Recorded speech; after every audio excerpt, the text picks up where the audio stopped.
سلام، من سینا ولی‌الله هستم و با یکی دیگه از مجموعه برنامه‌های چند شنبه از MBC پرشیا در استودیوی جدید با دکور جدید در خدمت شما و البته در خدمت مسئولین لشکری و کشوری، برادران و خواهران ارزشی، سلبریتی های چاپلوس، خوانندگان مالنده و بازیگران چرخنده و البته در خدمت تمامی باجناقان مهربان، ائمه محترم جمعه و جامعه محترم روحانیت هم هستم. به خصوص آن دسته از عزیزانی که تا چند ماه پیش میخواستند دهان هر کس که حرف از مذاکره بزند را خرد کنند، ولی الان دهان به دهان دارن با شیطان بزرگ مذاکره میکنند. این مذاکره نیست، مستحضر باشید. اونها مکان رو اونها میخواستن تعیین بکنن که جمهوری اسلامی مکان رو مشخص کرد. مکان از شما بوده پس؟ در واقع خواستن تا دسته یه چیزی رو فرو کنن بهتون، ولی چون به صورت غیر مستقیم به از رو شلوار فرو کردن اشکال نداره. خیلی هم عالی. اگه برند وازلینی که قراره بمالن درتونم خودتون انتخاب کرده باشین که دیگه بی برو برگرد پیروز مذاکرات خودتونین. واسطه رو اونها میخواستن مشخص بکنن که با جمهوری اسلامی واسطه رو مشخص کرد. ایول، پس اینکه چه کشوری نقش برجام کش رو این وسط بازی کنن هم شما انتخاب کردین. عجب اقتداری دارن. جمهوری اسلامی فقط یک موضوع رو مشخص گفت، فقط با هم یک موضوع هسته‌ای قبول نداریم، بقیه موضوع به شما ربطی ندارد. والا با این چیزایی که ما شنیدیم، ترامپ اگه بخواد نصف خواسته‌اش هم عملی بکنه، انرژی هسته‌ای که هیچی، هسته بواسیر خودتونم در میاره میریزه دور.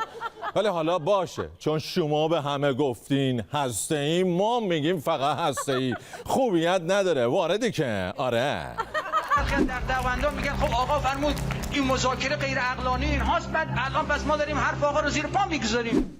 آره خب واسه جماعتی که روغن بنفشه تو ماتحتشون میکنن که کرونا نگیرن و دغدغه‌شون اینه که با کدوم پا وارد مسترا بشن، مذاکره کردن واقعا عمل عجیب و غیر عقلانی محسوب میشه. مذاکره غیر مستقیم ایران با طرف مقابل ناشی از اراده جمهوری اسلامی است، ولی اون چیزی که مسلمه ایران در موقعیتیه که به هیچ قدرتی باج نمیده. آره بابا، باج دادن مال کشوریه که نفتشو مفت میفروشه، دریاشو به این و اون میبخشه و خاکشو میره دست بقیه. شما تو این 40-50 سال به کی باج دادید که چین و روسیه و سوریه و عراق و لبنان و فلسطین و یمن و غزه دومیش باشه؟ مذاکره با آمریکا یعنی تحقیر. مذاکره با آمریکا یعنی ذلت. نه، اون مذاکره با آمریکا یعنی ذلت مال قبل از ترامپ بود. الان دیگه مذاکره با آمریکا یعنی لذت و احتمالاً 80% لذت مذاکره رو هم شما قراره ببرید. اونا فقط تلمبه تحریم و کم و زیاد میکنن. این آیه میگه اگر اینا ابراز کردند که میخوان با شما مذاکره کنن، شما نه نگید. آها آره، آفرین. دیدی درد نداشت؟ همون اول اگه شل میکردین واسه قنبله قهرمانانه، الان لازم نبود دور دهنتون رو پاک کنید بگه چیزی نیست، ماست بود. مجلس هیچ اطلاعی از این مذاکرات ندارد. مهمه مگه براتون؟ ولکن بابا، شما تو اون مجلس کارهای خیلی خیلی مهمتری دارید. مذاکره و تحریم و جنگ و زندگی 90 میلیون ایرانی چه اهمیتی داره در کنار موضوعات حساسی مثل این که کی چه لباسی میپوشه، کی تو خونش چه حیوانی نگه میداره و کی چی نصب کرده رو گوشیش. ما اطلاعی نداریم، ولی حالا که بنا هست با تلخی کامل این اقدام بشود، ما مخالفتی نمی کنیم. کار عاقلانه ای میکنی که مخالفتی نداری، چون اونجا قانع کردن آدمو خیلی کاری نداره. لازمش یه هلیکوپتر و یه توده مه غلیظ. من برای شما میخونم با کمال شرمندگی با زبان منحوس انگلیسی. بله خب، هر کس دیگه ای هم جای شما بود که هر بار 4 تا کلمه انگلیسی حرف میزنن 40 تا سوتی از توش در میاد، به زبان انگلیسی فوش خار مادر هم میدادن. منحوس که چیزی نیست. I think war is very far from us. You know, Saudi Arabia is important countries in the region.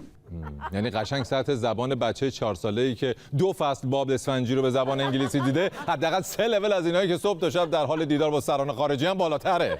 در رابطه با زبان انگلیسی نکته‌ای رو گفتن که به نظرم اشتباه لفظی بود. من عذرخواهی میکنم. بله این جمله آقای کوچکزاده یک اشتباه لفظی کردن، در واقع همون مؤدبانه آقای کوچکزاده بازی گوه اضافه خوردن بود. چرا 660 میلیون دلار پول این ملت مفلوک بیچاره رو بخوایم بذاریم تو بانکی که والله به اسرائیل بیشتر از ما وام داده؟ ما اولین وامی که از بانک جهانی خواستیم در دوره دولت ملی مصدق بوده، اونم ندادن. 2 تا وام به ما دادن، یکی تو بخش فاضلاب. بده مگه؟ وام فاضلاب واسه مردم عادی وام فاضلاب محسوب میشه، واسه شما که حکم وام در بخش مواد غذایی رو داره دیگه. اصلا اگه یه انی مثل تو اینقدر پیشرفت کرده که پاش به مجلس باز شده، صدقه سر همون سرمایه گذاری های زیادی که تو بخش فاضلاب کردن. روبروی ظالمان به نسازش کن هم مذاکره. این بارم ما کوتون پاره، تهران با تو شوخی نداره، حالا جای گندگو زیاد، هم قنبل کن هم مذاکره. یاد ما بماند آن همه ستمگری، چیست دلسوز آمریکا یا رهبری؟ مکر یزید ویرانگر است، مکر یزید، مکر یزید، مکر یزید ویرانگر است، آخوند از اون هم بدتر است. ما مشکلمون به دست آمریکا حل نمیشه. ما آقا داریم، ما صاحب داریم. صاحب داریم؟ واقعا؟ کیه؟ کجا صاحبتون؟ خب چرا هیچکی بهش نمیگه قلادتون رو بکشه اینقدر پرپاچه مردم رو نگیری؟ با قاتل سردارمان بیدرنگ و هراس، کاری نداریم غیر از قصاص. چون قاتل سردارتون انتقامش هواست، جای قصاص باش بیفتید بلاس. داریم میریم تانزانیا، یک کشور تو شرق آفریقا که معروفه به طبیعت بی‌نظیرش، ساحلاش که دست نخورده است و بهترین سافاریای آفریقا رو داره. بیکینی؟ اونم در صدا و سیمای جمهوری اسلامی ایران؟ این دیگه بعید نتیجه مذاکره غیر مستقیم با آمریکا باشه. فکر کنم این دیوسه دارن با تایلند هم پشت پرده یه توافقاتی میکنن و به ما نگفتن. به نظر میرسه رایزنی های برادر مطیعی با شیعیان بومی تایلند خیلی سریع نتیجه داده. وقتی میدونیم که فلانجا داریم میریم، شیعیان در اسر و هرجن، هزینه پرواز خودمون جور میکنیم. از کی؟ از حکومت، از دولت؟ نه والله، از مردم، از بانی خیر. از بانی خیر؟ والا زمان ما بانیان خیر نهایت لطفی که میکردن هزینه سفر به مشهد یه تازه عروس دوماد رو تقبل میکردن. کسی مجری نمیفرستاد پاتایا و کوشاداسی و ازمیر و آنکارا. حالا ما که حسود نیستیم، دمتون گرم، ایشالله که توی واکینگ استریت نایب الزیاره‌شون باشید. ما از نهادهای رسمی، من در این زمینه قصه پرقصه‌ای دارم. نه تنها دعوت نشدیم بلکه کارشکنی هم دیدیم. یعنی یعنی نذارید فلانی بیاد یا نه. چی میگی؟ چه نهادی کارشکنی کرده گفته نه؟ وزارت بهداشت که اگه بوده خب لابد نگران بوده که برید اونجا با یه سویه جدید از HIV و سوزاک برگردید، پاندمی بیماری‌های مقاربتی بگیره کشور رو. بعد اون موقع دیگه به جای کرونا یاب مستعان 110 باید زیگیلیاب مستعان 69 اختراع کنید. قبلا میری مذاکره میکنی بفهم نفهم تو چه شرایطی داری مذاکره، با کی داری مذاکره. آخه نفهم اونی که میفهمه که اصلا پای حرفای تو نمیشینه. اون نفهمی هم که میشینه اونقدر نفهم هست که تو هر چی بهش بگی بفهم بازم نمیفهمه. به این قرآن میگه تله مذاکره، گفت دقیقاً با ما هم نه این تله مذاکراتی نیست، این اره مذاکراتیه. انجام بدی پاره ای، انجام هم ندی باز پاره ای. هشدار به ترامپ، ما ایرانیان نمی ترسیم و نمی ترسانیم، پس غلط زیادی نکن، بزنیم میزنیمت که بلند نشی. نتانیاهوی بی پدر و مادر، آرزو به گور ببری که در سر داری از نیل تا فرات و همدان، پس ما باید در برابر غرب وحشی قوی عمل کنیم. ابله یعنی 4 تا فوش هم بلد نبودی حفظ کنی و برداشتی رو کاغذ نوشی یادت نره؟ خب اینا رو که تو مهد کودکم بچه‌ها از حفظ به هم دیگه میگن. میخوای من خودم از حفظ فوشکشت کنم؟ تکلیف شعائر و شعارهای غرب ستیزی در جمهوری اسلامی ایران چی میشه؟ ما از اولین بارقه هامون مبارزه با آمریکا و شعار مرگ به آمریکا در همه جریانات سیاسی ما همیشه روی لب‌های افکار عمومی و مسئولین بوده. تکلیف مرگ بر آمریکا که مشخصه دیگه، میره بغل انتقام سخت 2 و وعده صادق 3 و خشم اژدهای 4 و کاخ سفید رو حسینیه میکنیم 7 و اسرائیل 25 سال آینده رو نخواهد دید 10. یه گندگوزی دیگه، لازم نیست زیاد جدیش بگیریم. اصلا عروسکشو میسازیم یا چه میدونم بازیشو درست میکنیم. الان همین بازی که تصاویرشو داریم میبینیم وعده صادقه دیگه، درسته؟ بله این وعده صادق است. در این بازی ما تلفیقی از سبک اول شخص و سبک حالا راهبردی که میگن استراتژی رو استفاده کردیم. خب حالا که همه گندگوزی‌های خارجیتون رو قراره تبدیل به انیمیشن و گیم کنین، این وحشی بازی‌های داخلیتون هم ببرین تو ایکس باکس و پلی استیشن دیگه. عین بازی جی تی ای با ماشین برید بکوبید به زنای بی‌حجاب، ولی تو واقعیت دست از سرشون بردارید. فهمیدن که در واقع واحدهای نظامی بیان دستاوردهاشون و افتخاراتشون در قالب بازی ارائه کنن.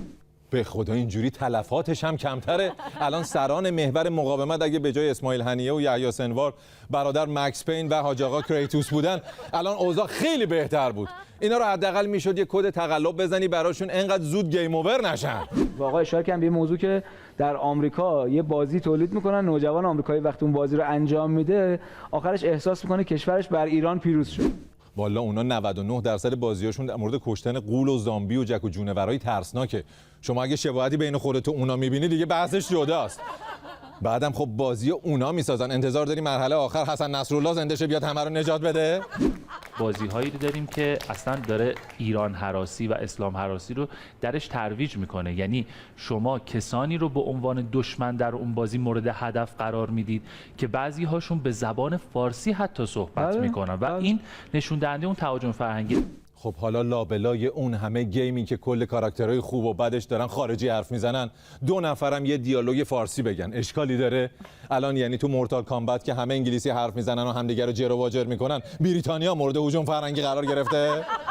ما داریم تصاویری از بازی‌هایی که حالا توسط شما تولید شده و بازی که ما خبرش رو هم منتشر کردیم، وعده صادق که گویا قراره به غیر از کشور خودمون ایران توی کشورهای جبهه مقاومت هم تکثیر و توزیع بشه. حالا تو بازیش قراره چیکار کنیم؟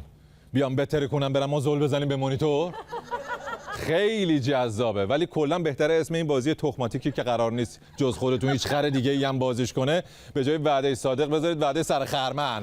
عملیات وعده صادق 1 که انجام شد، ما به نظرمون رسید خب این عملیات بزرگی بود، عملیات بی‌بدیلی بود. یعنی بله. در تاریخ جنگ‌های معاصر، حالا من وظیفه‌م این نیست که بخوام اون عملیات رو تحلیل کنم، چه واقعا میتونم بگم که از شاید 4-5 منظر میشه بگی منحصر به فرد. حالا 4-5 منظرم نه، ولی از یه منظر واقعا بی‌نظیر بود. استفاده از موشک‌های تأخیری. فکر کنم به کلاهکشون لیدوکائین زده بودن که با اذان مغرب شلیک می‌شدن، با اذان صبح می‌رسیدن نزدیکی‌های هدف. میدونستی که میتونی از آقای رئیسی حاجتت رو بگیری؟ همه کسایی که در راه خدا جون خودشون رو از دست میدن، اهل بیت بهشون نظر کردن. از آقای رئیسی بخوایم نظر کرده اهل بیت، یه کاری کن ما هم نظر کرده اهل بیت بشیم. آخه فقط حاجتاتون خیلی سنگین نباشه. مثلا اگه جوون پشت کنکوری دارید واسه قبولی دانشگاهش دخیل به اون خدا بیامرز نبندید که بعید میدونم در این موارد بالای دیپلم بتونه حاجت کسی رو. بله به هر حال مورد بعدی هم این که اون بنده خدا وقتی زنده بود گفت 4 میلیون مسکن میسازم، نتونست. الان که دستش از دنیا کوتاست دیگه توقع نداشته باشین خونه دارتون بکنه. نهایتا در حد یه یوبوست ساده یا یه پرس نهار بتونه کارتون رو راه بندازه. چه خصوصیتی باعث شده اینا به مقام شهادت برسند؟ این در تو جناب امیرکبیر هم هست، در تو شهید رجایی هم هست دیگه. اونا هم به این مدال رسیدن به عبارت بهتر. یه قابلیت، شاید از بعضی خصوصیات شهید رئیسی از اون 2 بزرگوار هم جلوتر باشن. میکروفونو کجا برداشته؟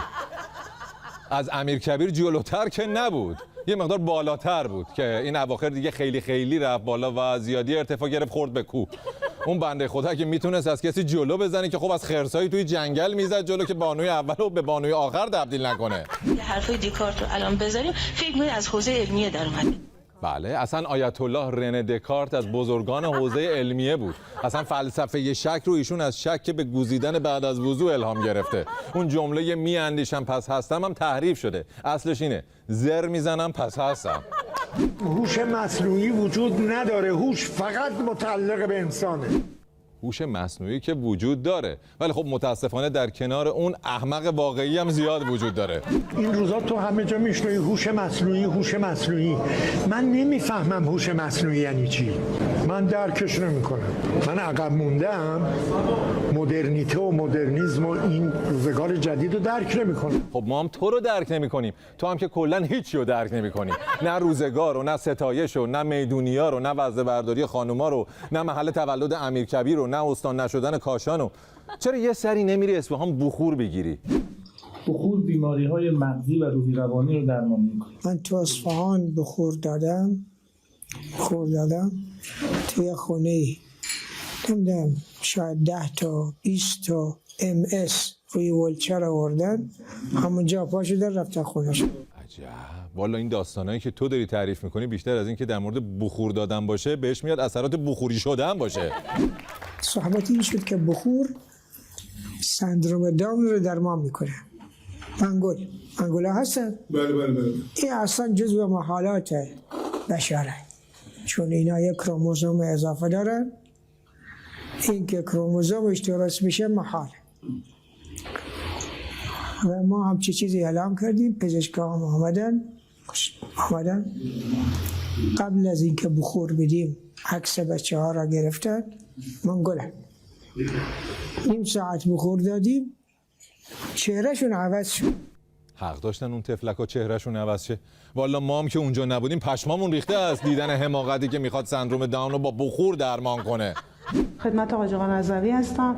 من مشکلم چند سال پیش این بود که بعد از تا 4 سال و نیم بعد از ازدواجم بکارتم و همسرم نمیتونست برداره. خب شما برای این مشکل چرا رفتین پیش حاج آقا نظری؟ بعد میرفتین خدمت عمو جانی، چون اینجور مسائل تا جایی که من میدونم با دخول حل میشه نه با بخور. اینجا اومدم بخور حضرت مریم رو رفتم، 3 جلسه رفتم. بعد از 3 جلسه ما تغییر خاصی از لحاظ جسمی نکردیم، اما مسئله ما به طرز عجیبی درست شد، یعنی کار ما کاملا راحت شد. خیلی عجیب بوده. بعد این بخور رو با کجا استنشاق کردید که اون مشکل رو حل کنه؟ بعد یه سوال دیگه، شما میگی تازه بعد از 4 سال و نیم به وسیله بخور حضرت مریم شفا گرفتی. میتونم بپرسم قبلش از چه روشی استفاده میکردین؟ شیاف حضرت لوط یا عصای حضرت موسی؟ خیلی دکتر رفتیم، هم ایشون دارو میخورد هم من میخوردم.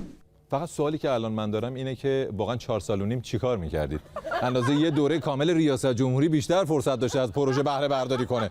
مطمئنی مشکلش اورولوژی بوده؟ شاید بعد میبردیش پیش چشم پزشک. ولی دکترام حتی متوجه نمیشدن ما چی میگیم، منظورمون چی. ما هم نمیفهمیم والا. دیگه وقتی دکتری که 10-15 سال درسش خونده نفهمیده منظورتون چیه، اما چه انتظاری داری آخه؟ به خدا به جای بیمارستان اگه شوهرتو میبردی معجون فروشی سر کوچه شیرپسته نارگیل با مغزیجات میدادی، اصلا نیازی به دکتر نداشتین.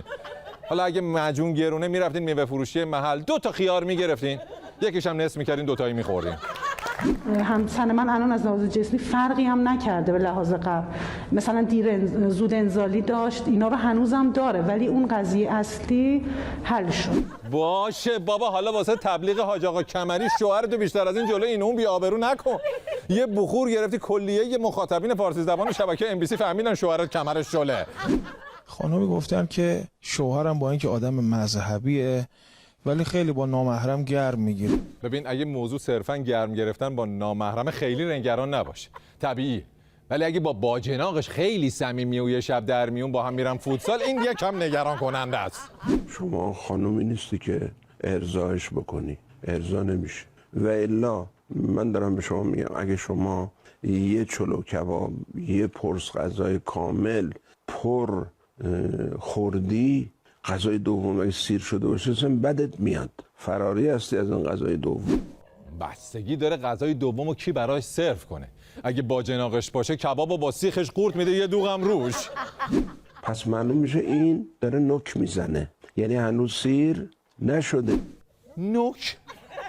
اینا به نوکی زدن که راضی نمیشن. اینا تا کفگیر رو تا ته فرو نکنن توی قابلمه که آروم نمیگیرن. شما هستم برادر بزرگوارم، شمایی که الان دارین برنامه آفتابگردون رو از دریچه تلویزیون نگاه میکنین. شاید با خودتون بگین که برنامه آفتابگردون یک برنامه گفتگو محور زنان است، خانومان است. نه، اینطوری نیست. نه، معلومه که برنامه‌ای که شما مجریش باشه زنانه نیست، احمقانه است. اگه بخواین همسر آینده‌تون رو انتخاب کنین،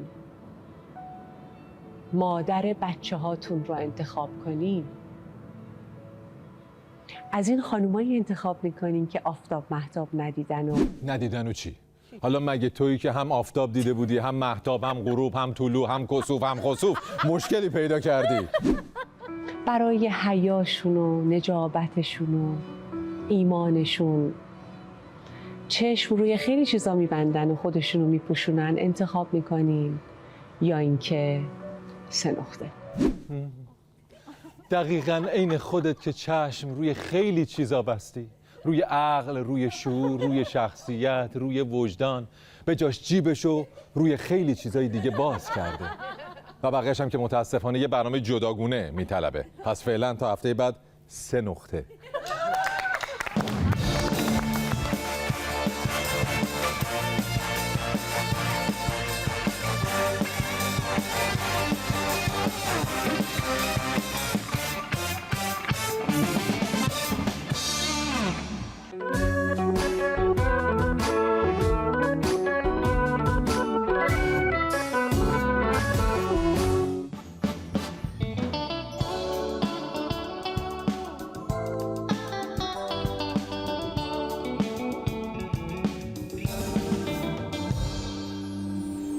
به به شادی خانم، احوال شما؟ خیلی خوش اومدین. قربون شما.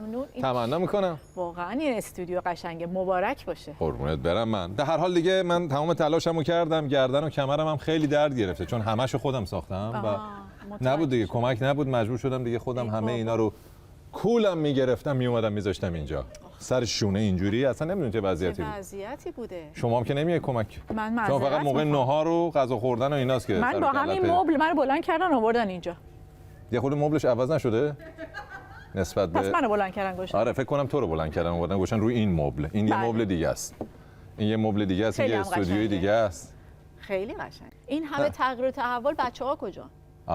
خب بچه‌های بند که خب دم بچه‌های بند ما واقعا بچه‌های بند قبلی گرم. نوید عزیزم، سیامک عزیز، بچه‌ها هر کدوم به یک سمت و سوی رهسپار شدن. سیامک متأهل شد و رفت دنبال، یعنی بیشتر از اون نمیتونستیم نگرش بداریم. داشت طلاق میگه. دیگه داشت کارش به طلاق میکشید، گفتم بی برو دنبال کار و زندگی. دیگه نوید و بقیه بچه‌ها همه توی تور و کنسرت‌های مختلف بودن و گرفتار برنامه‌هاشون. بچه‌های ساوند، پیمان عزیزم، بچه‌های تیم ادیت، حسین عزیز، احسان، سیامک، ندا، دیگه رامونا، بچه‌های اتاق فرمان، رونی، دیگه لوکا، فراز، مجتبی، همه بچه‌هایی که به هر حال با ما همراه بودن و ما همچنان هستیم با این بچه‌ها کار می‌کنیم، تلاش می‌کنیم که برنامه خوبی رو با اینکه استودیوش فرق کرده ولی سعی می‌کنیم برنامه به همون خوبی اگه خوب بوده، نمیدونم حالا اگه خوب بوده یا بد بوده، همون چیزی که بوده رو ما قرار ادامه بدیم. یعنی تغییری در محتوا ایجاد نشده. بچهای بند جدیدم که دیگه آخر قضیه واقعا مرتب. واقعا دمتون گرم. سهیل عزیز بند لیدر و کیبورد.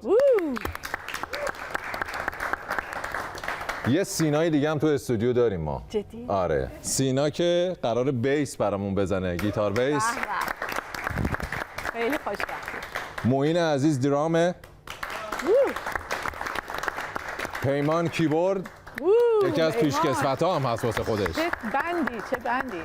حامد عزیز پرکاشن و دانیال عزیز هم گیتار و وکال با موهای قشنگ. یعنی از تمام خانم‌های توی استودیو و از تمام اعضای حاضر در استودیو، از شادی یه مقداری از این موها رو اگر به من و شادی قرض بدی واقعا ما مشکلاتمون حل میشه. قربونت برم من. فدای تو.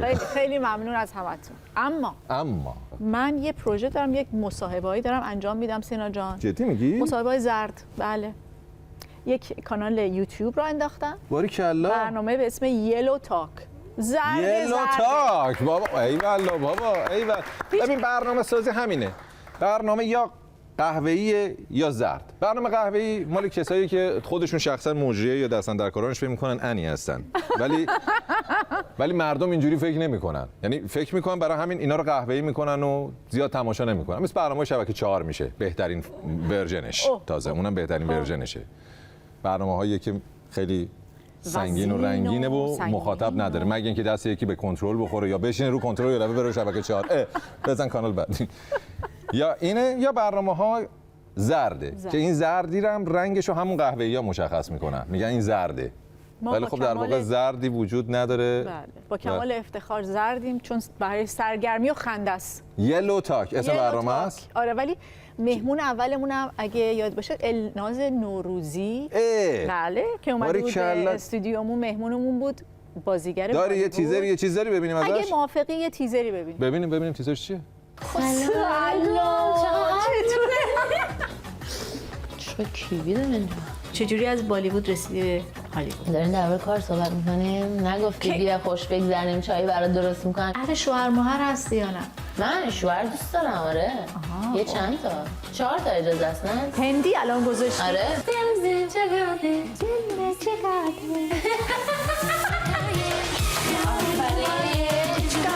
میگم برای آهنگ بعدیم تو رو ببرم. آره مرسی. آخرش من میبره. همین الان به اشتباه غلط کردم. عالی که چه لوگوش خوشگله. دیگه هر کی جرأت داره روی این صندلی زرد بشینه و به این سوالا جواب بده، مهمون منه، مهمون این برنامه است. خالص دیگه همینجور با هم دیگه رد و بدل می‌کنیم. خیلی خوب دیگه باش، فقط مهمونایی رو انتخاب بکن که انقدر اختلاف قد نداشته باشی آویزونش که میشی و در واقع ممکنه درگیری‌های پیش بیاد و اینا. حالا مهمونت کی بود؟ مهمون مصاحبه با کی می‌خوای بکنی؟ کیه؟ مهمونو بگو. امشب کسی که می‌خوایم اصلا پوست ورقش کنم، می‌خوام پدرشو در بیارم، می‌خوام گریلش کنم. بدبخت فلک زده‌ای هست. پوستشو می‌خوام بکنم. بذار بریم یه سر اتاق فرمان جلو پس بذار آمادگی رو بهش بریم. بدبخت فلک زده‌ای که قراره بیاد و بریم به اتاق فرمان ببینیم چیه داستان چیه.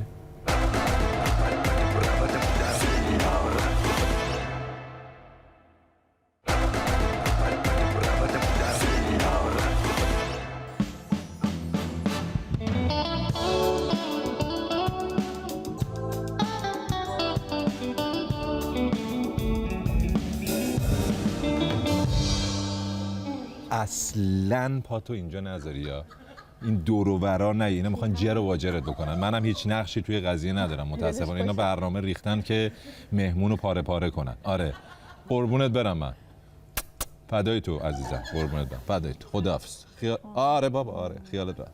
دلت خوشه ها. کنسلش کردم. کی کنسل کردی عزیز؟ اد شیرینو قرار بود بیاد مهمون برنامه باشه، گفتم نه یا چون میخواین اذیتش بکنین. فکر کرد من میذارم مهمونو بیاری اینجا تو ضایع کنی. فکر میکنی مهمون اون بود عزیز جون؟ عزیز جون؟ عزیزم عزیز جونم قشنگ بوده. عزیز جونم خوب بود. عزیز جون. حالا مهمون بچه آروم باشید. درست بزنید مهمون چیه؟ مهمون رو میخوایم پوستشو بکنیم. بگو ببینم کدوم بدبختی هست این مهمون، میخوای چیکارش کنیم؟ کیه؟ بگو معرفیش کن. سوالایی رو میخوایم ازش بپرسیم که اصلا بمونه همینجوری، همونجا رعشه بگیره. مجری، تهیه کننده و طنز پرداز.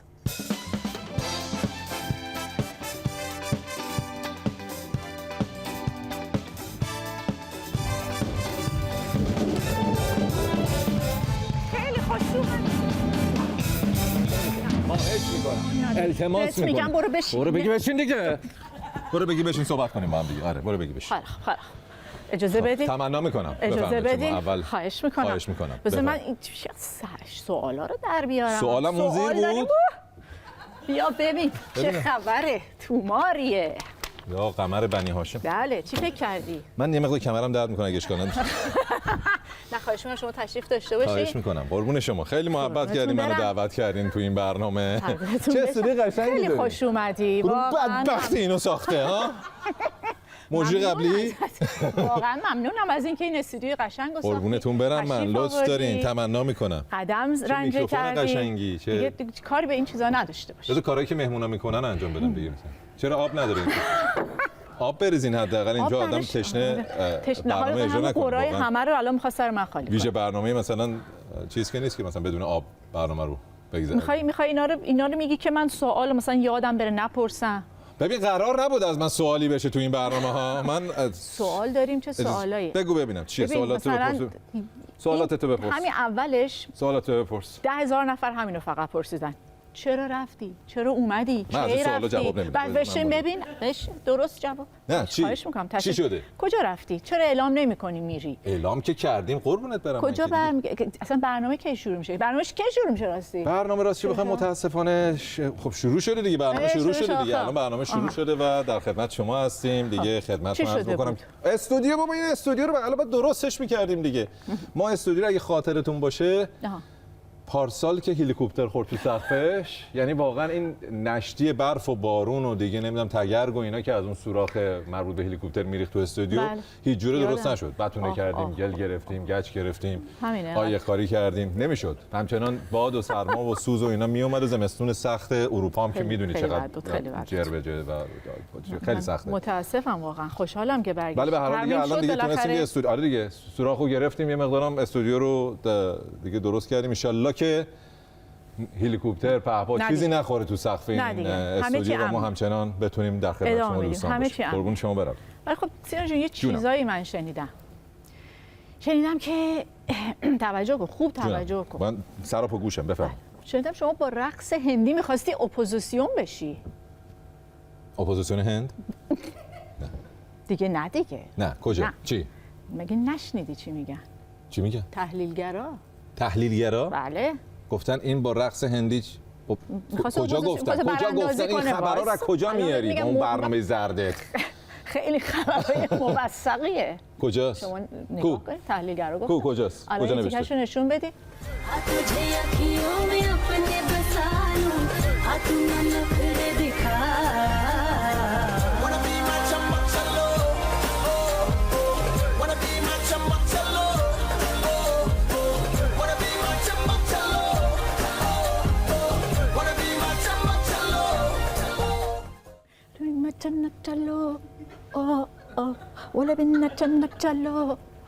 میشه این چی این ابلهی که در واقع این رو نوشته؟ ابله نه تحلیلگر، کسی که قدرت تحلیل و تشخیص اینو نداره که یه نفر که مجری یه برنامه مثلا طنز انتقادی و خودشون هم میگن تازه دلغک اینو برداشتن گذاشتن بغل پروفسورشون که کلا تمام کتابا و مطالب و تئوری و عقیده و باور و ایدئولوژی همشون اون نوشته. اونو چجوری آخه همچین قیاسی رو کرده؟ این خب مشکل مغزش واقعا لاینحله. در نظر داشته باشه که شاید پروفسورشون طنز پرداز بوده. ممکنه اگه کتاباشو خونده باشه آره من بهش حق میدم که آره دیگه این کتابا رو اگر کتابا اینو اگه خونده باشه ممکنه فکر کنه که اینم طنز پردازه، یا اینه یا به خاطر شباهتش به حسن ریوندی شاید فکر کرده مثلا اینم من فک و فامیله حسن ریوندی برای همین طنز پردازه و اینا. ممکن پروفسور حسن ریوندی هستن ایشون که کنار من گذاشتن برای مقایسه، ولی خب فرق میکنه. این در واقع یعنی این یه برنامه، یعنی این یه برنامه طنزه و منم تحلیلگر و مفسر سیاسی و دیگه نمیدونم تئوریسین سیاسی و متخصص و نمیدونم هیچ کدوم نه اکتیویست هیچ کدوم اینا نیستم. من یه مجری برنامه سازم، برنامه طنز درست میکنم بر اساس حماقت. یعنی هرچی حماقتش بیشتر باشه طنزش بیشتر میشه. من واقعا جز این چیز نمیدونم حالا اون چه جوری این کارو کرده، ولی خب حالا موبایل تو آوردی ذره اون کامنت ها رو بخونی یا نه؟ کدوم کامنت دادن؟ کامنت دادن اون زیر مردم جوابش دادن، خیلی بامزه است. نمیدونم پیشت هست ندادن؟ موبایل خودت نیست اینجا؟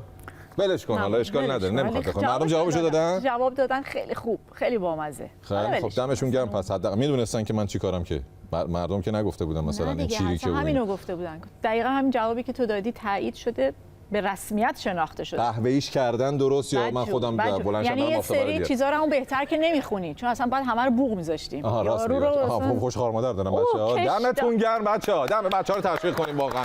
بچه‌های با شعور و فهمیده.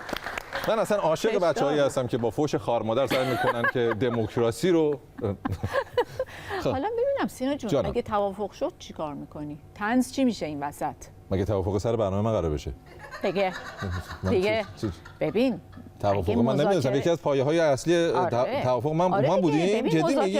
مذاکره وقتی به نتیجه برسه. میگم برنامه قطع عجیبه من نمی‌دونم. نه دیگه شما فقط جواب اینو بده. جوابش چیه؟ بگو چی بگم؟ اگه که مذاکره به نتیجه برسه طنز شما این وسط چی میشه؟ چرا قراره که مذاکره که به نتیجه رسید ریشه حماقت و خریت کنده شه؟ چه جوری ممکنه؟ سوژه ها آره ممکنه واقعا کم بشه، نمیدونم نمیشه. بدونم یه همچین اتفاقی بیفته. تو چرا به همه گیر نمیدی از سر تا پا؟ خب ببین معلوم نیست دلیلش. ببینم اینجوری مثلا نشون ندم. نه جای زخمتو نمیخواد نشون. ببین دلیلش اینه که خب یه قوانینی داره هر شبکه تلویزیونی. این شبکه تلویزیونی این اسمش MBC پرژیا شبکه سرگرمیه. درست. این اگه میخواست برنامه مثلا طنز درست بکنه باید میومد سراغ یکی که کارش مثلا برنامه‌سازی و برنامه طنز، وگرنه میرفت سراغ همون پروفسور حسن ریوندی که عکسشو نشون دادن اونجا، میگفتن شما بیا مثلا. چرا اومدن سراغ ما؟ به خاطر اینکه خب ما کارمون این بوده، اینا می‌خواستن توی چارچوب یه برنامه طنز درست بکنن. از این چارچوب شما خارج بشی خب قانون شکنی کردی، قوانین رو رعایت نکردی، برنامه رو قبول نمی‌کنن دیگه. تو هیچ شبکه‌ای هم حتی شما همین برنامه همینی که الان ما توش نشستیم شما همینو اینجوری برداری ببری بذاری، شما بعد از 20 خورده ای سال که تو BBC کار کردی همین اینو ببری بذاری جلوی BBC، بچهای BBC بگی اینو پخش کنی، پخش میکنن؟ کی گفت از من سوال کنی؟ مصاحبه من نخیر پخش نمیکنم. نه چرا پخش نمیکنن؟ برای اینکه همین دقیقاً به خاطر ضوابط و قوانینی که هر شبکه داره. تو خیلی اصلا یه مجری مثلا تو به عنوان مجری مثلا قدیم که مجری BBC بودی، اگه احیانا میومدی بیرون مثلا هر کاری دلت می‌خواست می‌کردی، برمیگشتی دفتر چه بلایی سرت؟ اخطار شفاهی بود، بعد کتبی بود، بعد با اردنگی خب دیگه میگم دیگه سیستم داره دیگه، هر چیزی یه جایی داره، یه مکانی داره. مثلا یه مثال دیگه واسط میزنم، مثلا شالیزا موردی رو یادتونه ویدیوش وایرال شده، اون اولین ویدیویی که ازش وایرال شد؟ یادمونه، مگه میشه یادمون بره؟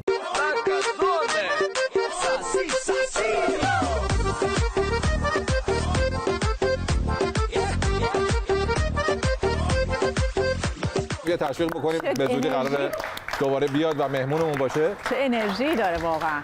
دلیل این که اون ویدیو اینقدر وایرال شد چی بود؟ به خاطر این بود که یه دفعه وسط خبر این بلند شد رقصید. یعنی میگه اون تناقضه باعث شد که اون تناقض این که مثلا وسط یک برنامه خبری، یک برنامه جدی، یه دفعه مثلا یه اتفاقی افتاده که مثلا واسه مردم عجیب بوده. اگه همون رقص رو مثلا تو برنامه ما میکرد یا یه برنامه مثلا این چنینی میکرد، اصلا به چشمم نمیومد. اون رقصیده دیگه، جایی مثلا اونجا جای رقصیدن اونم رقصیده. آره. هر جایی، هر برنامه‌ای جای خودشو داره، هر جایی هم قوانین خودشو داره، بر اساس اون باید برنامه سازی بکنیم. من واقعا از این سوالا بخوای بپرسی نمیتونم، من تحمل ندارم واقعا. شادی جان نه دیگه عزیز من، شما کرم داشتی خودت. کرم از خود درخته. برای رفتی گیر دادی به سیاستمدارا. تو قبلا با هنرمندا با ورزشکارا گیر میدی، چی شد رفتی سمت طنز سیاسی؟ من والا به خدا کاری نداشتم. اینا رفتن توی، یعنی مثلا علیرضا دبیر و الهام چرخنده و این دار و دسته، اینا پا شدن رفتن تو سیاست، من دنبال اینا همینجوری رفتم. من داشتم بهشون به طور عادی گیر میدادم به عنوان هنرمند و ورزشکار و اینا رفتن اونجا، منم وایسادم همینجا الان دم در دستشویی منتظرم اینا بیان. نمیان که بیرون، که اینا بیان بیرون منم میام بیرون. میام بیرون. فکر کنم اینا به خاطر اینه که تو یه سری چیزا راجع به زندگی خودت نمیدونی. میدونی یه من آره. چی رو نمیدونم؟ بگیم بهش بچه‌ها. چیه؟ بگو من تحملشو دارم. چی شده؟ چی شد؟ نه بگو. چی شده؟ اونجا نوشت چی شده؟ نه چیزه یه چشت میگن مصنوعیه ها؟ گفته شده. یه مستندی در مورد ساخته شده. توش گفتن چشت مصنوعیه. خودم هم در جریان مستند خیلی موثق، خیلی همه چی با اعتباره. اینجا کجا میگردی این خبرای معتبر و این اسناد و مدارک رو بهشون دست پیدا میکنی؟ خبرای زرد دیگه. من یه لوتاک من به نظرم اون لیوانو با خودت آره ببره. شاید من اینو با خود اینو برای نشانه جان کو اینها اونجا نوشته. این حتی تاریخ تولد منم اشتباه نوشته متولد 5 مهر. من 25 مهرم قربونت برم. محلمونم اونجا نبوده، محلمون یه جا دیگه بوده، آدرس نمیدم بچه‌ها برن، ولی کلا اونجا نبوده. این چه مستندی بود؟ خب ببین این از این. خب این اولیش. نه بقیه‌اش که درسته. حالا نه آقا دیگه از اولش غلطه. چه جوری ممکنه درست باشه؟ نه تو شما خوب ببینم بقیه‌اش چیه؟ ببین اینجا دیگه درسته. خب بیا اینجا نوشته پدرش تراشکار بوده. اولا پدر من و مادر من هر دوتاشون کارمند دولت بودن، کارمند وزارت فرهنگ و اون موقع که قبل از اینکه وزارت ارشاد بشه کارمند دولت بودن. خب نه اصلا ولش کن اونجا، اصلا تو همین اینو نگاه کن. سینا ولی الله فرزند سوم و آخر خانواده بوده. آره دیگه. خب شما این عکس رو نگاه بکنی. اون دختر کوچیک تویی دیگه. خب آخه این ابلهی که اینو ساخته خودت از مغزت استفاده نکردی، حداقل لحاظ فیزیکی نگاه میکردی ببینی این بچه درازه. خب همینه که دارم راجع بهش حرف میزنم، قطعا نمیتونه از اون دو تای دیگه کوچیک‌تر باشه. این بچه آخریه نمیتونه باشه، این بچه احتمالاً اولیه است، وگرنه مشکل داشته اینقدر دراز شده. اینو باید این خب اینم که غلط بود. این مستندم که اصلا چیه مستند از کجا پیدا کردی؟ بقیه‌اش چیه؟ ببینم چی بقیه‌اش رو ببینیم چی نوشته. همه چی که داره خرابه، حتما این یکی درسته. این خونه ماست؟ آره این دعوا می‌شده تو خونه تو خیلی از خونه‌های قدیمی همش هم کتککاری بوده تو خونه ما. همش کتککاری بوده. حالا چرا کتککاری بوده؟ همین جوری دیگه، به هر حال ما مسابقه بوکس برگزار می‌کردیم تو خونه و بالاخره مدال می‌دادیم، برای همین اینجوری بوده. همش تاثیر سر تو بوده سینا جان. الان تو قسمت بعدی معلوم میشه چه. بیا زن لخت می‌کشیدی. من زن سوفیا لورن خود برتولوچی هم لختشو ندیده بود. تو چه جوری دیدی؟ دوست دخترم بوده. آها خیلی دیگه مجبور شدم اعتراف کنم دیگه. من دیگه مجبور شدم که دیگه واقعیت رو بهتون بگم. حالا که اینقدر فشار میذارید روی من دیگه من مجبورم که بهتون بگم. من بالا حقیقتشو بخوام، شما اون پدر منو که توی عکس قبلی دیدین، توی همون تصویر قبلی، اون به نظرتون واقعا آدمی میومد که اگر من وارد اتاقم بشه ببینم من زن لخت میکشم مثلا میفته به جونم یا تشویق میکنه، مثلا مشت و لخت میده، مثلا میگه بیشتر بکش به نظرتون؟ اون پدری که من دیدم تشویقتم. بله منم خودم با توجه به شناختی که دارم ازش فکر میکنم مشت و لخت و تشویق نتیجه کار بود، نه نتیجه‌ای که اینا گرفتن. خب ولی به هر حال من دیدی گفتم چشم چپت مصنوعیه، ببینمت. ببینم چیشو ببینید. می‌بینی؟ آره این چند تاست؟ 7 تا؟ نه 2 تاست. پس می‌بینی؟ بله من والا حقیقتشو بخوای نه قربونت برم من، نه اینم شایعه است، ولی خب نقاشی می‌کردی دیگه، با دید هنری داری تو طراحی می‌کردی. من اصلا کاریکاتور می‌کشیدم، نقاشی زن لخت نمی‌کشیدم که قربونت برم که عکسش بود. برای چی نقاشیشو بکشم مثلا وقتی عکسش هست؟ کاریکاتور میشه دیگه برای چی بی خود و بی ذات اینقدر وقت بذارم برم بکشمش وقتی عکسش هست؟ میتونی بری مثلا تو مجله ببینی، اون موقع مجله بود. اوه راست. فیلم چی؟ فیلم هم می‌دیدی؟ ببین اون موقع فیلم خیلی سخت گیر میومد. من کاریکاتور می‌کشیدم. طراحی‌های بسیار زیبایی داری. قربونت برم من واقعا. مثلا اولین کاریکاتوری که من کشیده بودم سن 11-12 سالگی کشیدم، برای مجله طنز و کاریکاتورم فرستاده بودمش. 10-12 سالگی؟ 11-12 سالگی کاریکاتور کشیده بودم برای مجله طنز و کاریکاتور. حالا اونو چیز نکردن، چاپش نکردن متاسفانه.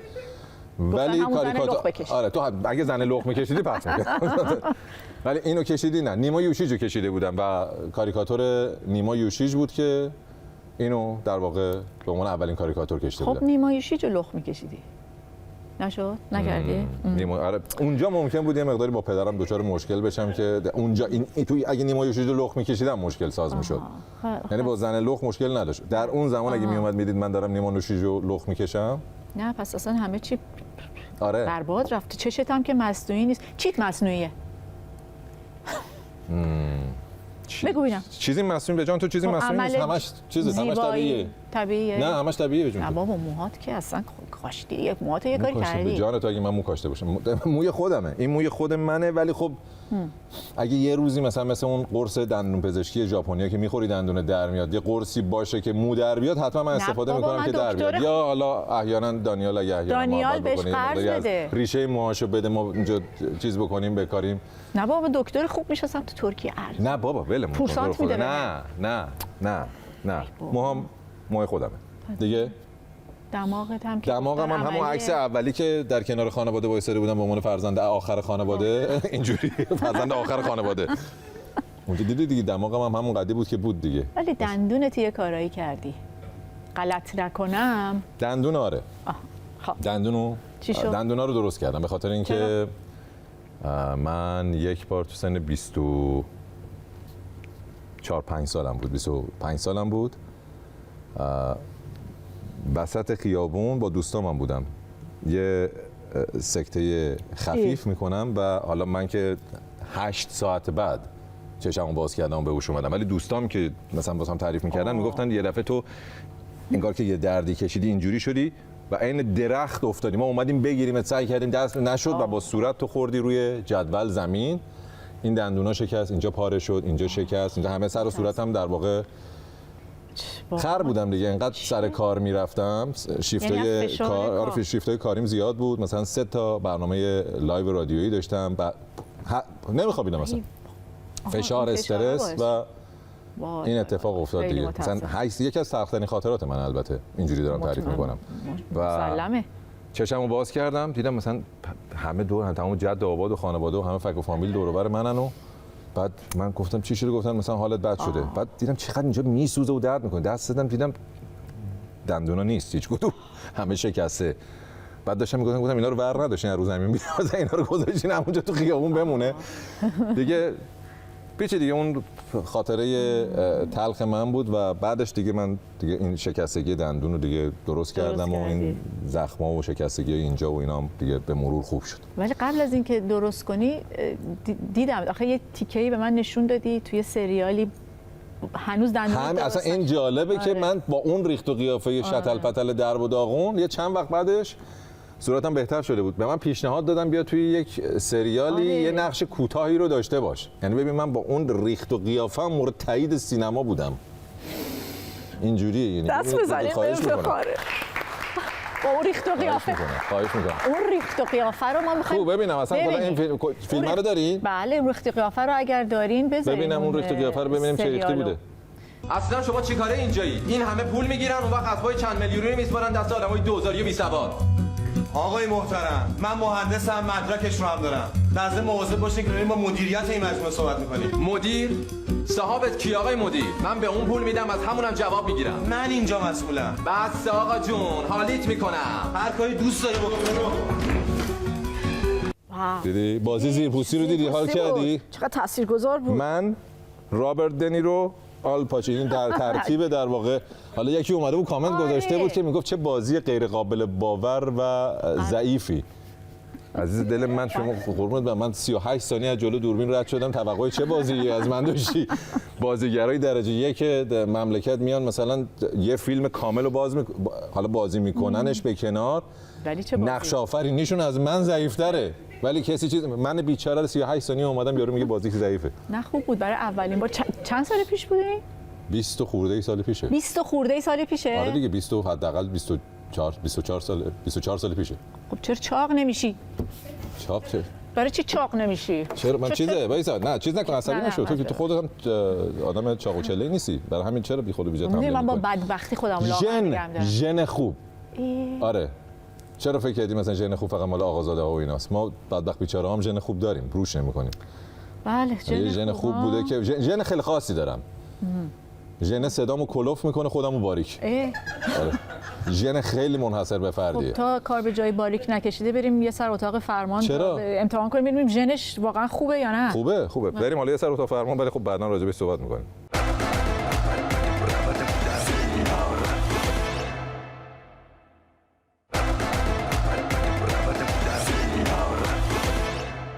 به افتخار سینای عزیز. به افتخار شماها، به افتخار بچهای بند، بچه‌هایی که اینجا هستن، شما که واقعا خیلی ممنون از همه. قربونت برم. من این همون برنامه دیالوتاکه که داری با من چیز می‌کنی دیگه. میخوام برین میشه بسه دیگه الان یعنی تا سابسکرایب نکنن که من اینجا نمیرم. باید هم تو فالوورای من بره بالا تا من برم. بچه‌ها اگر می‌خواین که چون کارت زیاد میشه دیگه. آره دیگه نمیاد. دیگه نمیام. یعنی کمتر میاد اینجا. بچه‌ها جون مادرتون برید سابسکرایب. اچھا خواهش میکنم برید سابسکرایب کنید. جان آقای میگن 1 میلیون به پیج اضافه شد.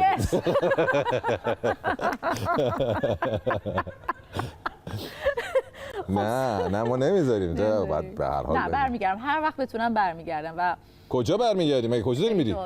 هیچی، یعنی میرم بیرون. کارت پشت صحنه قرار زیاد بشه، من قرار جای دیگه بری. کار پشت صحنه دارم، یلو تاک دارم، یلو تاکه مثل که واسه ما بگو بابا بگو سوالتو بپرس. سوالای مردم رو بپرسم. بپرس. تو اوقات فراغتت چیکار می‌کنی؟ روزگار بقیه رو سیاه می‌کنم. کاملا یعنی یه جوریه که من به محض اینکه برنامه تعطیل میشه از 2 روز بعدش همسرم پای تلفن داره در به در دنبال یکی میگره برنامه رو شروع کنه که من از خونه برم بیرون. آخ بمیرم میدونم چی میکشی عزیزم، میدونم تو منو اصلا استخدام کردی سمینه جون. این که به منو استخدام کردی بیارم تو رو بکشونم اینجا. من بعد خودم رو یه جوری تخلیه کنم دیگه. این تخلیه وقتی نیست برنامه مجبورم که رو اعضای خانواده و دوست آشنا و اینا خیلی سخت میشه. واقعا بگویم نحوه آشناییت اصلا با سمینه جون با خانم با همسرتون مگه تو همسر من نیستی؟ چطور؟ میگم ما هر جا میریم مثلا من همسرم معرفی میگم همسرم میگن سلام شادی جون. سلام شادی. آره. از من همیشه پرسیدن سینا جون کجاست؟ میگم من نمیدونم خونشه. نه آخه دوستان بعضیا همچنان یه تصوری دارن فکر می‌کنن هر کی از کنار یکی دیگه نشست برنامه اجرا کرد حتما زن و شوهرن. نه دوستان، اون آقای شبخیزه. ما چیز نیستیم، ما همکاریم و دوستیم، اون زن و همسر و پارتنر و شریک زندگیمون هم خونه است. حالا نپیچون چجوری آشنا شدی با همسر جان؟ تعریف کردی ولی خیلی بانمکه، بازم بگو. یه برنامه رادیویی بود که همسر من رو که روانشناس و نویسنده است برای کتاب جدیدش دعوت کرده بودم رادیو باش مصاحبه کنم. مجری رادیو من بودم. بیا شانس رو ببین تو رو خدا. مجری برنامه من بودم و یعنی کل مصاحبه من همش داشتم فکر می‌کردم من چجوری شماره بدم که چک نخورم یا مشکلی پیش نیاد یا از رادیو منو توبیخ نکنن یا مثلا نگه مرد که اومدی اینجا برنامه درست کنی یا کار دیگه بکنی اینا. با هزار بدبختی بالاخره موفقیت آمیز تونستم. مثلا چی سوال می‌کردی؟ مثلا میپرسیدم مثلا کتاب نوشته شده که خونه شما کجاست؟ آره دقیقاً همین جوریا بود. یعنی سوالاتی که داشتم میپرسیدم خیلی مرتبط بود به مسائل شخصیش. آره. مثلا میگفتم چه کتاب قشنگی نوشتین، ریشه این به خونتون بر نمیگرده مثلا کدوم طبقه، مثلا پلاک چند، مثلا اینجوری مثلا شماره تلفن. اطلاعاتو گرفتم قشنگ در حین مصاحبه و برای همین بهت میگم مجری باحال ناب درجه 1. قربونت برم من لطف دارین تمرکز می‌کنی اون وسط همه کاراتم. واقعا یعنی تخریبش در حد تخریب. تعریف نکن تو هم من ممنون میشم، لطفا خواهش میکنم. یلدا پرسیده چرا با همسرت مصاحبه نمی‌کنی؟ چه ایده خوبی، حالا چرا که نه تو این فصل باهاش یه مصاحبه هم می‌کنیم و دوباره ازدواج نکنی اون وسط. من حالیم نی، من حالیم به محض اینکه مصاحبه کنم با همسرم دوباره ازدواج می‌کنیم. ما اینجوریم عادت کردیم. برای همین این احتمالش هست. من دیگه دست خودم نیست. دست خودت نیست. آره. اصلا این لیت نایت دادم دست بچه‌ها. کنترل خودمو. چی شد لیت نایت شو زدی؟ یکی از مخاطبا پرسید که اسمش هم نمیتونم بخونم اینقدر وجه وجه شماره و 10,000 تا چیز و علامت و لیت نایت شو. من وقتی کم سن و سال بودم، مثلا چه میدونم مثلا 7-8 سالم بود، مثلا نمیدونم کجا من یه دونه لیت نایت شو یه برنامه دیده بودم خیلی خوشم اومده بود. میگفتم با این چقدر باحاله و اینا. اون زمان‌ها مثل قاچاقچی‌ها با چمدون ویدیو می آوردن خونه شما ببینیم. مثلا یه چمدون می آوردن یارو باز می‌کرد و توش پر از VHS یا حالا قبل‌ترش بتامکس و اینا بود، تو انتخاب می‌کردی. گل قضیه هم سلکشن مثلا MTV بود. میگفتم مثلا این مثلا سلکشن مثلا فلان سال MTV و ایناست.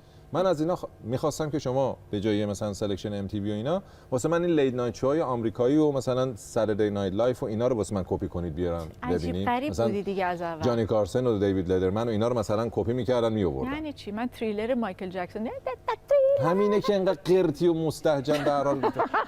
من آدم فرهیخته عاشق این بودم که یه دونه از این لیت نایت شو رو عین اینا داشته باشم. میگفتم ای خود مگه میشه منم یه دونه اینا رو درست کنم واسه خودم داشته باشم. من اون موقع انقدر هنوز نمیدونستم شبکه‌های تلویزیونی فرق میکنن و هر چیزی رو هر جا نمیشه پخش کرد. خر بودم فکر میکردم بهترین شبکه واسه این برنامه CNN. بعدم بزرگتر شدم گفتم CNN شبکه خبریه، نمیتونی لیت نایت شو داشته باشی. اگه میخوای داشته باشی باید بری جای دیگه. بعد بانمک اینجا بود که انقدر مطمئن بودم از رسانه ملی کشورمون که می‌خواستم هم CNN.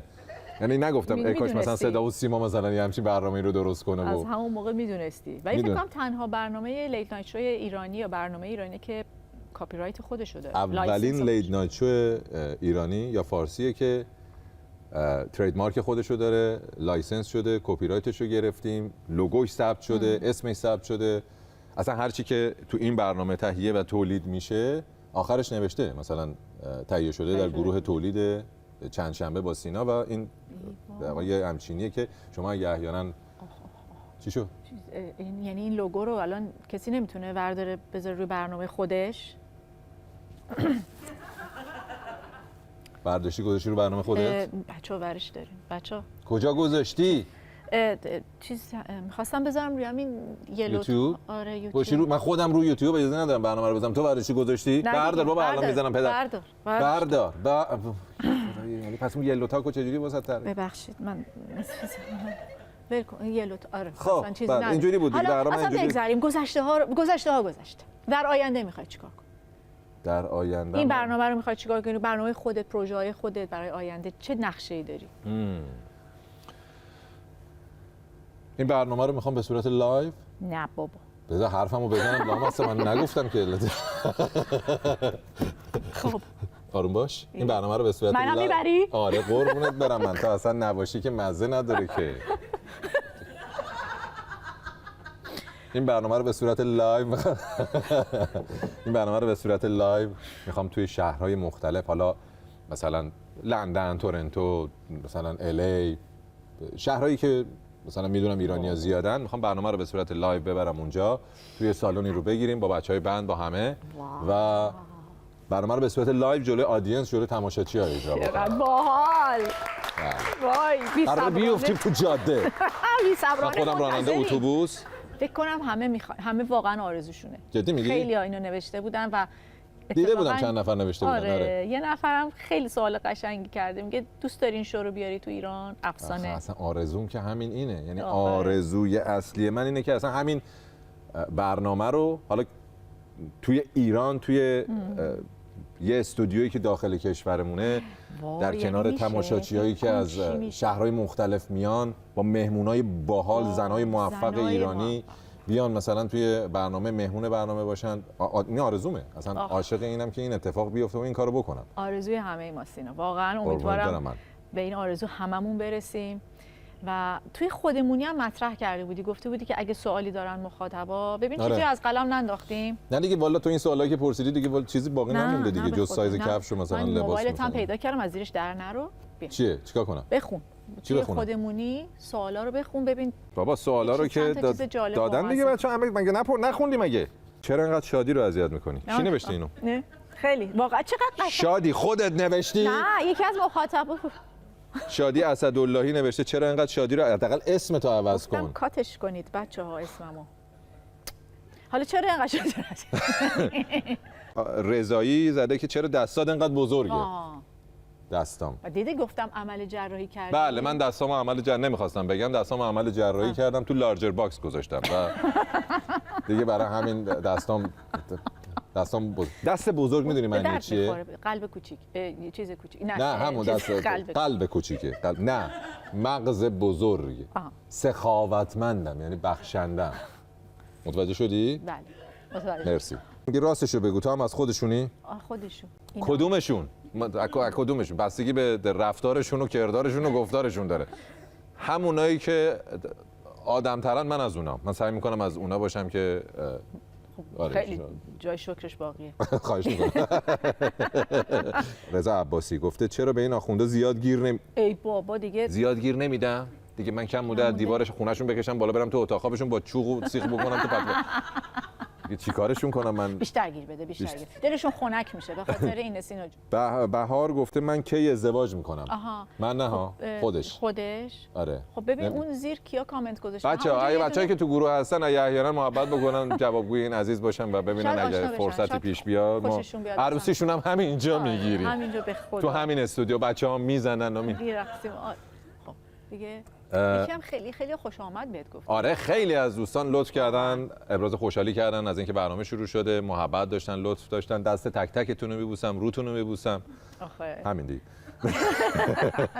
یکی از دوستان سحر گفته، سالار گفته آقا سینا با توجه به جنس صداتون آیا رنگ صدای شما ژنتیکیه یا ماحصل تمرینات خاصه؟ باز دوباره این ژن رو پیش کشیدن. ژنتیکیه، همون ژن معروفه، ژن صدا کلفت کن و بدن باریک کنه. این ژنیه که ما داریم. البته تمرینات خاص صدا برای فن بیانه من با تمرین خاصی تو صداتو نمیتونی کلوف کنی، زور بزنی صدا هر چی میکشم از ممکنه پاره هم بشی، تازه صدات نازک‌تر هم بشه. برای همین با زور هیچ وقت سعی نکنین صداتون رو کلوف کنین. از دست این ژن تو. آره واقعا. دیگه گفته خب دیگه چی؟ آرمین گفته آیا برنامه یوتیوبی رو همیشه ادامه میدی؟ بله. برنامه یوتیوبی رو همیشه ادامه میدم. بس دیگه چند تا سوال بخونم دیگه همونطور که اینم گفته دیگه، میگه همونطور که قبلا وعده کی برنامه لایو میذاری با حضور تماشاگران در سالن که گفتی الان به زودی این کارو خواهیم کرد و دیگه واقعا ممنون. دیگه بچهای دیگه هم یکی دیگه از دوستانم گفته خواهشاً از الفاظ و عبارات مثبت 18 استفاده نکن تا خانواده‌ام بتونه برنامه‌تو ببینه. یعنی چی مثبت 18 دقیقاً؟ الفاظ مثبت 18 چیه؟ مثلا خر و گاو و مثلا پوفیوز و اینا مثلا جزء الفاظ. من بچهای تیک تاک مثلا زیر 9 سال زیر 9 سال دارن همدیگه رو پرپر میکنن. من واقعا چجوری مثلا الفاظ مثبت اون خانواده‌ای که مثبت 18 هنوز مثلا خر و گاو نشنیده فکر می‌کنم یه مقداری با مشکل ممکنه روبرو بشن دیگه. اینم دیگه جواب دادم دیگه. این 2000 تا سوال پرسیدم همه رو که نمیشه جواب داد. خیلی به هر حال برنامه همه رو جواب دادی. دمت گرم، اینقدر انرژی گذاشتی. این حالا من به عنوان مهمون اومدم، اجازه میدین براتون یه آهنگ بخونم؟ نه بچه‌ها میخوان یه آهنگ بخونن. اجرای امشب ما میذاشتی یه آهنگ ما بخونیم حالا دیگه چی میشد؟ قشنگ میخونم نه صدات آدما با همتن. ببین ژن تو یه حدی بده آخه تو گوش تو گرفتی نمیذاری بخونم. بر همین گرفتم چون ژن تو تا یه حدی خوبه دیگه. ببین صدای صحبت بس صدای خوندن رو بسپر به بچه‌های بند. یک اجرای ناب بند که کارشون 100% درسته، صداها عالی، توانایی، استعداد، های قضیه. یکی از کارهای باحالتون رو قرار اجرا کنین. آره بله. اسم کارتون چیه؟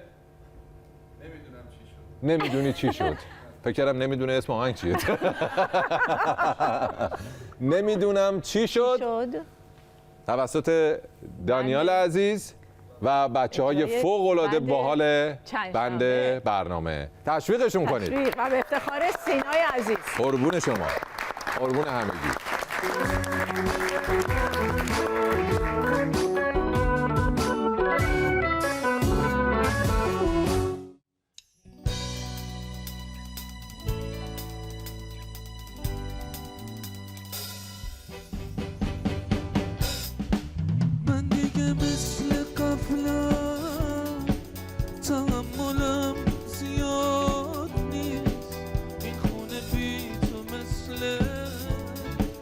سلول فراری البته واسه تو فردی نداره حالا همین که رو به راهی واسه خیلی خوشحالم نبودنم دیگه برا تو همیشه عادی شد که دلت راضی شد که بری بزنی به همه زندگی آتی شد نمیدونم چی شد نمیدونم چی شد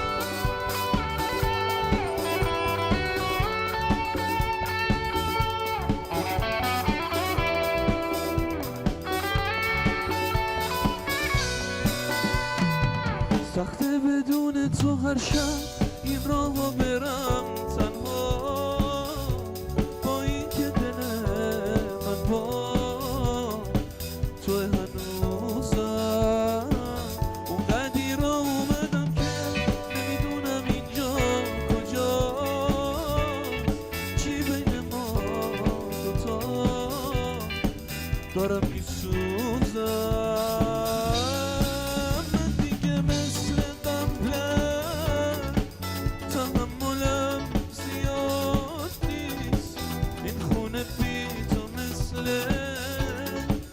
سلول فراری البته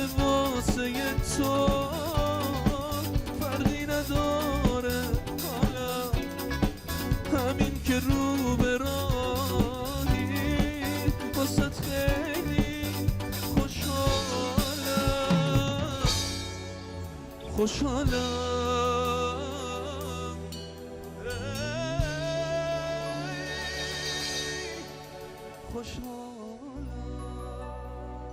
به به، بسیار عالی، مرسی، بسیار عالی، دمتون گرم، بسیار عالی. آهنگ نمیدونم چی شد عالی بود. که بسیار آهنگ باحالی بود. از این کارا واسه ما بازم بکنیم. آره. از اجراهای باحال کارهای فوق العاده ای داریم برامون اجرا بکنیم، لذت ببریم. خب شادی خانم، رسیدیم به پایان برنامه این هفته. چون دوستان گفته بودن یه سری سوالات رو به هر حال به عنوان مجری برنامه بیا جواب بده، دیگه مصاحبه این هفته هم زحمتشو شادی جان کشید و بنده مزاحم شما شدم و دیگه خواهش میکنم. به هر حال به خدا دستتون در رحمتی بود که نصیب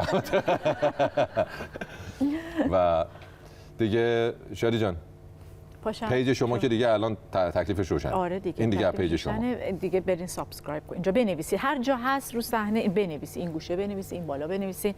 این پیج منو شادی اسداللهی 29 چیه دیگه؟ نمیدونم، یعنی 29 تا شادی قبل من بوده. من همین واسم سوال 29 تا شادی اسداللهی قبل از تو وجود داشته واقعا؟ بکن. چی جالب. خب به هر حال دوستان عزیز، این برنامه هم به پایان رسید. امیدوارم که مورد توجهتون قرار گرفته باشه.